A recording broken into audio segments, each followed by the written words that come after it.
అకుల, Priscilla విశ్వాసంలో అన్యోన్య దంపతులు.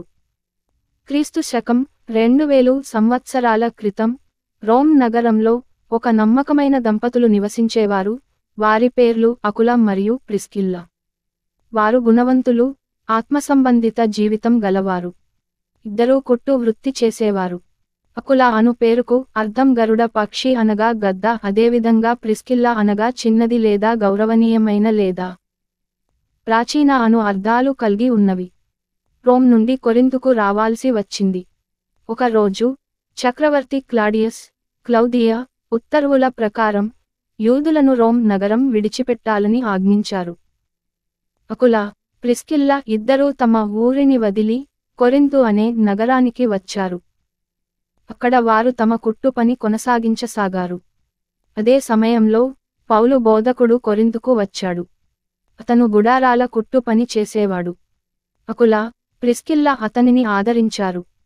అతడు వారితో కలిసి ఉంటూ వారితో విశ్వాస విషయాలను పంచుకునేవాడు. వారు కేవలం పనిలోనే కాకుండా దేవుని సేవలో కూడా పౌలతో కలిసి పనిచేశారు. కొంతకాలానికి పౌలు ఎఫెసుకు వెళ్ళినప్పుడు అకుల, ప్రిస్కిల్లా కూడా అతనితో కలిసి వెళ్లారు. అక్కడ వారు అపోలో అనే శక్తివంతమైన బోధకుడిని కలుసుకున్నారు. అపోలో దేవుని విషయాలు బాగా తెలియజేయగలిగినవాడు, కానీ క్రీస్తు బోధనను పూర్తిగా అర్థం చేసుకోలేకపోయాడు.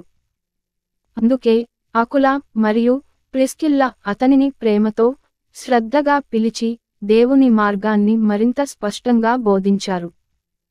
అపోలో వారి మాటలు విని మరింత సమర్థవంతమైన ప్రచారకుడిగా మారాడు. ఈ దంపతుల్లో సుగుణాలు చూసినట్లయితే ఆతిథ్యం ఇచ్చేవారుగా ఉన్నారు, కలిసి పనిచేసేవారుగా ఉన్నారు, దేవుని పనులు ఆసక్తి కలిగి ఉండేవారుగా ఉన్నారు.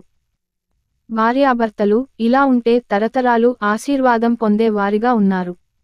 ఇప్పుడున్న సమాజంలో ఇద్దరిలో ఒకరు మారకపోతే ఒకరి గురించి ఒకరు ప్రార్థన చేసే ఆదర్శ భర్తగా, ఆదర్శ భార్యగా ఉండాలి. కానీ విడాకులకు సిద్ధమవుతున్నారు. అది చాలా తప్పు. ఈ విధంగా అకుల మరియు ప్రిస్కిల్లా కేవలం వ్యాపారవేత్తలు మాత్రమే కాకుండా దేవుని సువార్తను వ్యాపింపజేసిన శ్రద్ధావంతులైన విశ్వాసులు.